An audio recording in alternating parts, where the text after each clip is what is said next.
Não teve uma defesa no mundo que não tremeu ao ouvir o nome de Ronaldo. No entanto, quando sua passagem pelo Real Madrid se encerrou, a mídia começou a tratá-lo como se sua carreira tivesse terminado, mesmo ele ainda querendo jogar. Quem não se lembra de toda a zoação em torno do jogador por conta de seu peso, fosse nos jornais, em rodas de amigos, ou mesmo vindo de técnicos e jogadores adversários. Todo mundo adorava apontar para o físico de Ronaldo, só que isso não impedia de driblar e de ter a agilidade de um magrelo de 20 anos, além de ser um dos artilheiros mais frios e inteligentes do planeta. Parecia que o futebol para ele era jogado em câmera lenta.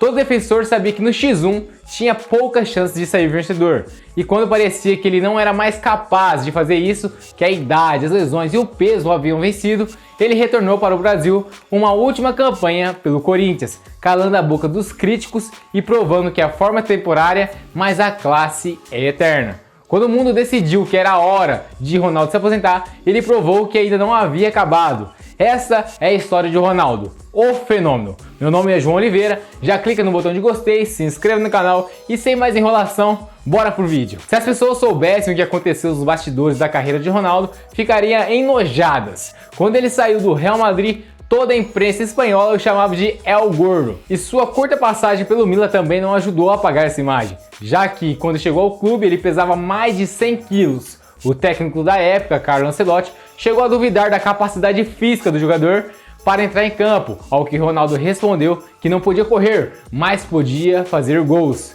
E era isso que o técnico queria ouvir. Durante os 3 primeiros meses, a média de Ronaldo era um gol a cada 81 minutos. Ou seja, era mais de um gol por partida. Ele estava no caminho para ter uma das melhores temporadas de sua carreira, mas aí um caminhão de lesões destruiu a temporada de 2007 do jogador, que quebrou a perna e logo após o retorno machucou novamente o joelho, tendo que ficar afastado por um longo período do campo, o que motivou o Milan a rescindir o contrato e dar a situação como resolvida, jogando todo aquele brilho no lixo. E aí, quando voltou a ficar apto a entrar em campo com 32 anos e várias cirurgias, parecia que não havia mais mercado para Ronaldo, que sequer era convocado para a seleção brasileira e já fazia 3 anos. Aos olhos de todos, Ronaldo era um aposentado em atividade.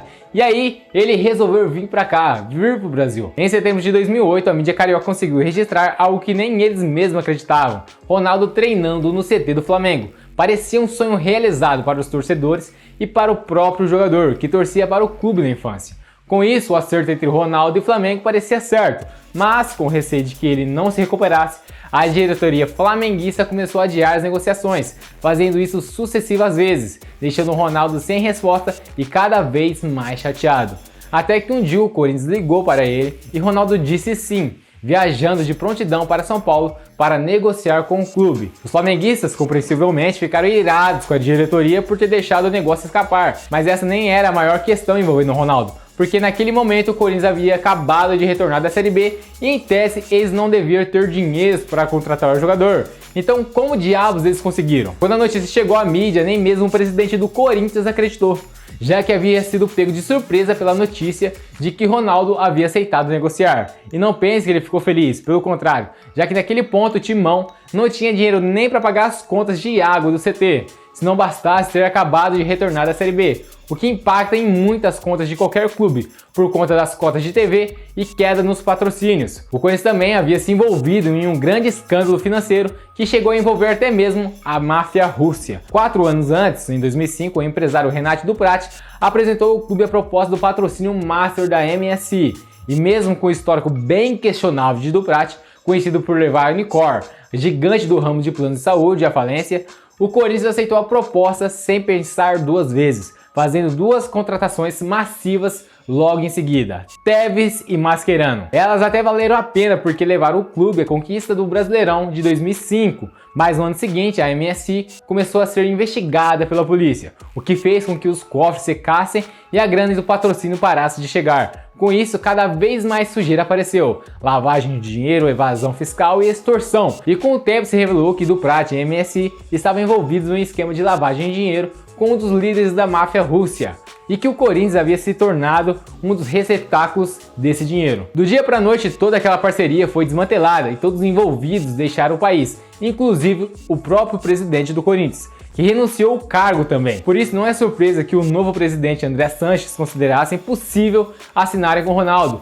já que foi toda essa bagunça que fez o clube cair para a Série B e viver um dos piores momentos de sua história. Mesmo assim, após conversar com alguns dirigentes do clube, ele aceitou ao menos se encontrar com o Ronaldo e negociar um preço que achasse razoável, e assim ambos foram se encontrar em um hotel em São Paulo. A conversa se arrastou ao longo de um dia inteiro e após ouvir todas as exigências feitas pelo agente do jogador, Sanches, já convencido de que não havia como trazer Ronaldo para o time, saiu brevemente para pensar e convidou o Ronaldo a se juntar a ele, para que pudessem conversar a sós. Nessa conversa, Sanches expôs que não tinha condições de cobrir a quantia pedida pelo jogador, já que ela sozinha ia consumir a maior parte dos acordos e dos patrocínios do clube. Diante disso, o Ronaldo disse que não precisava mais se preocupar com o salário, ele só queria jogar e aceitaria o que fosse saudável para as finanças do clube. Seu agente não podia acreditar, mas não importava, porque naquele mesmo dia Ronaldo foi anunciado como o novo reforço do Corinthians. E não pense que isso continuou assim por muito tempo, porque a chegada de Ronaldo foi tão impactante que, em questão de meses, o Corinthians estava colecionando contratos de patrocínio e acordos comerciais que se aproveitavam ao máximo da imagem de Ronaldo, fazendo que, com o tempo, ele se tornasse um dos jogadores mais bem pagos do Brasil. O objetivo do Ronaldo no Corinthians estava claro, mas não era simples: marcar 30 gols, ser convocado novamente pela seleção brasileira e classificar o clube para a Libertadores. A mídia tratava isso com muito otimista, já que o Ronaldo pesava 97 quilos quando chegou ao clube, e que era mentira, já que anos depois o clube confirmou que o número real era 115 quilos. Além disso, o clube não havia se recuperado totalmente dos anos de fome, já que seu centro de treinamento estava caindo aos pedaços, com vestiários sendo improvisados dentro de containers. Mas isso não desmotivou o Ronaldo, que apenas se sentiu ainda mais tentado a voltar à glória, começando do zero se precisasse. Foram 2 meses apenas de treinamento para voltar em forma,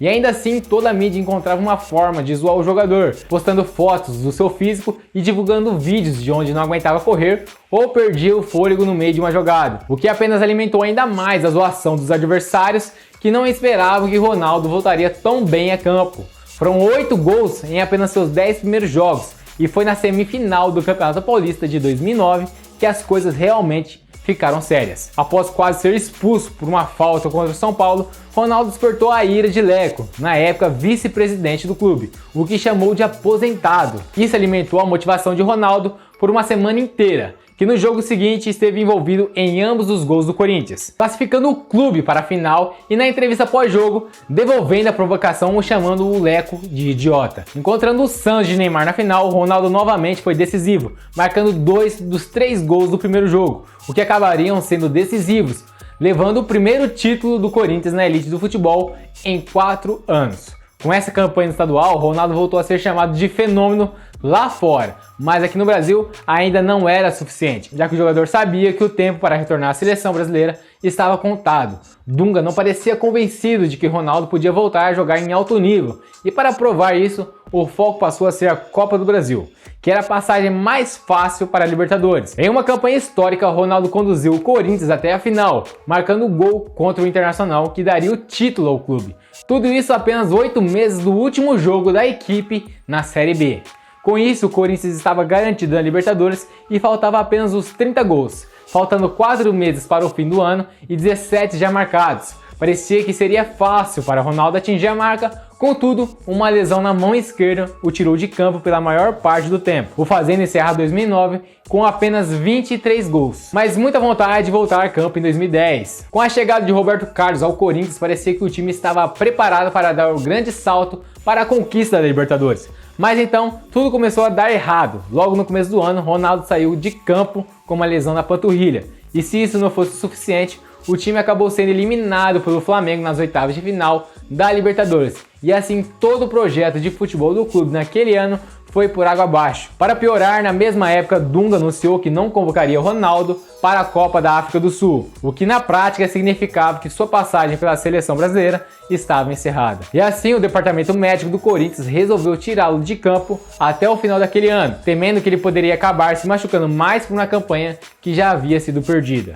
Felizmente para Ronaldo, seus colegas conseguiram classificar o clube para a Libertadores de 2011 pelo Brasileirão. E assim, as expectativas se renovaram por mais um ano, apenas para serem destruídas logo na pré-Libertadores, quando perderam de forma frustrante para o Desportivo Tolima. Ronaldo sabia que aquele era seu limite e alguns dias depois convocou uma coletiva de imprensa onde pediu desculpas à torcida do Corinthians pela eliminação da Libertadores e fez uma revelação chocante sobre a sua carreira.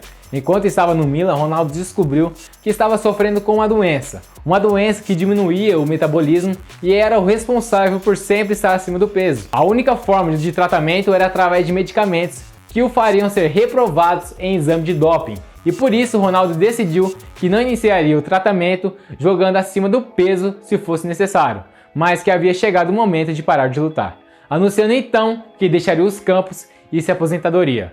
Ao longo dos anos, Ronaldo jogava em constante dor sem contar para ninguém. Isso fez com que recebesse inúmeros pedidos de desculpas de vários jornalistas e veículos de mídia, que durante todo esse período haviam zoado de seu físico e peso. Sua passagem pelo Corinthians foi relativamente curta, pouco mais de 2 anos, e agridoce, já que o clube viria a conquistar a Libertadores no ano seguinte à sua aposentadoria. Mas foi uma virada radical se comparar ao momento que o clube vivia antes do jogador, que escreveu seu nome na história do Corinthians, da seleção brasileira e de todo o futebol mundial.